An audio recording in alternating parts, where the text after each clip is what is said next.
Hey everyone, Aaron here. Welcome back to another anime review. Today we look at Handshakers, episode 7. So, yeah, let's look at this following line on screen real fast. Tazuna goes to Koyori. Hey, was it fun?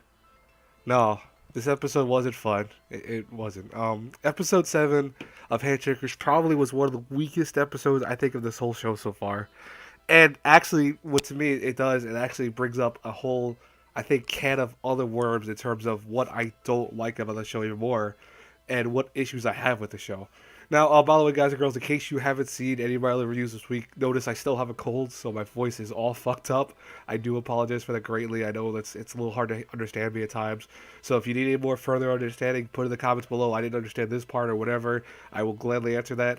But yeah, like I said, hopefully I'll get better soon. I feel a lot better than a few days ago. I'll say that right now. But obviously my sinuses are still messed up and stuff like that, and my voice is still cracking at times, and still overall being having the flu in general sucks. But luckily I had taken pre medicine for it, so I don't have it as bad as most people got. Like my dad, for example, got the flu really bad. So, you know, it's good in a way that even though I got it, I only have it for a couple days for the most part. But anyways, let's talk about the review. Just kind of I went off tangent with that, but I wanted to tell you guys why my voice is all fucked up.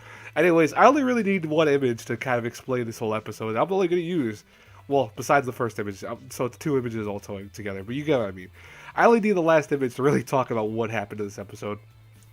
So the cultural festival is coming up for the school, and obviously, the main characters Tazuna and Kayori got to get involved with it because, of course, they're students, or per se, they're students of the school. And so one thing that happens right away is they're like, "Oh, hey, we need to build a booth. What are we gonna do? Let's do a cooking booth, a standing family cooking booth." And so what they have to end up doing is that Tazuna apparently can cook very well, but Kiori cannot cook very well. And so what they spend like half the episode doing is kind of training her and prepping her how to cook better. And you see a little bit of montage scenes with, the family and her cooking, and, she gets a lot better progressively as the time goes on, to the point that they're all really happy. And one of the things that I think was probably the cutest thing of the whole episode, the only thing I liked about the whole episode, was the moment where you saw them take a picture as a family. As you know, of course, Tazuna's sister died when he was younger, so that was kind of messed up. But at least now it looks like almost they're a new family in ways, which is interesting. Now, I'll say this right now, though. One of my biggest issues with Handshakers has always been this main concept that's been flying around in my head, but I haven't said anything about it since, the beginning. Now this episode brought it to full circle when they had the culture festival and all of the people were there, including some of the enemies from the past episodes were there, having fun and having a good time. Is this supposed to be taken, like, is this whole show supposed to be taken seriously? Like, is this battle for each other, that they fight against each other, they could die possibly, in the sense of, Tazuna and Korori, if they die together, yeah, it's understandable, it's a little different, because, of course, she needs to have his energy to stay alive, but everyone else is like, they die in the realm of the ziggurat, but then when they come out of it, they are perfectly fine. So why? I can't take this seriously. Like, I can't take any of the fights seriously. I can't take this whole story seriously. Like, I think perfect example to kind of compare this to in many ways. Maybe some of you agree with it. Maybe some of you won't. But I'll say right now, think of Fate's Day Night in many ways. Fate's Day Night with the Holy Grail War, because I think Handshakers really takes a lot of homages to the Holy Grail War, and not in the sense of every little detail, but I'm saying in terms of the battle being so important that they get their wish granted from an omnipotent god, maybe, or something of the like. And these people have powers, etc., that with one another because they're together. So almost like the servant and master scenario in Fate's Day. I almost wonder, like, would they try to do something like that, but almost in a joking sense, or more so even try to be more goofy about it? Because in all essence, this show is not good. It's not well done. I mean, right now you can see it on Mal. It's barely at a 4, and there's a reason for that, because obviously, besides the animation being at times very good and very bad at times, because I'll tell you right now, I don't care what anyone says, the animation sometimes is very nice.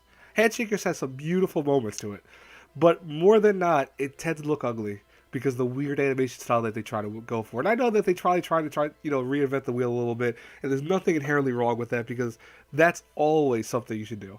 I think in anime there's nothing wrong with trying to reinvent the wheel a little bit to try to get a new audience. I know sometimes it might be a hit or miss thing, but if a studio has the ability to do it, there's nothing wrong with it.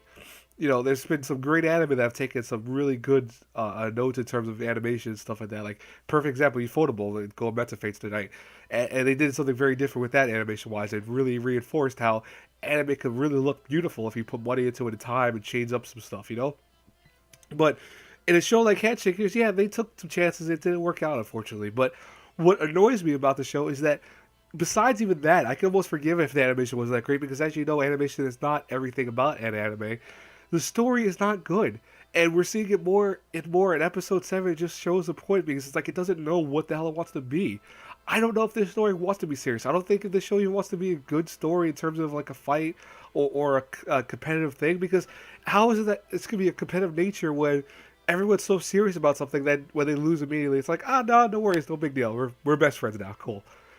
That's weird. I'm sorry. That's a little odd to me. I understand that they don't die, so of course, they don't feel so bad about, I guess, losing the battle at the end. But why are we supposed to care as viewers? Why are we supposed to give a shit what happens?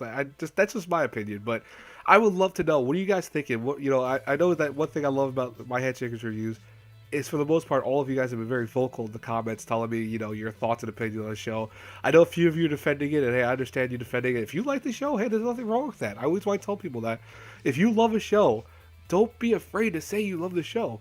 Don't be afraid if everyone hates the show that you're the one dude liking it, because it's every anime in general is something of an opinion that you might like and you might not like it. I mean, there's been AAA shows that have been made that people will say is the best thing ever, and other people will hate it.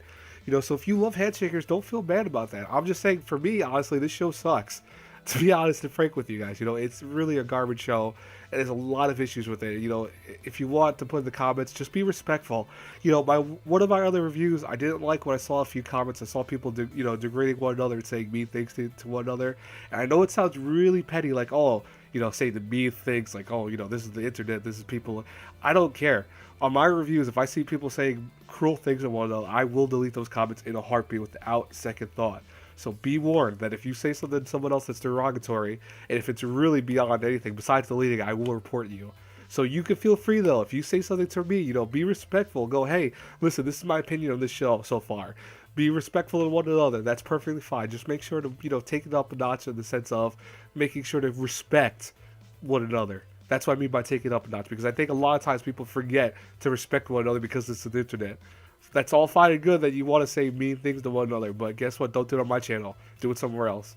So I'll be honest with you, that's the only thing I noticed that I was kind of pissed off with. So please, be advised that those comments, I will delete those things instantaneously.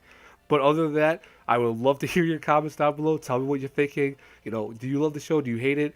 Episode 8's coming out. We look like some more action coming up. I really think that one thing the show has going for it in terms of anything is probably the action at times and the music. So I'm always looking forward to that. Anyways, I will talk to you guys later. Have a blessed day, everyone. I'm going to be reviewing Non-Baka later, so I'll see you in that. Have a good one, everyone. Bye-bye.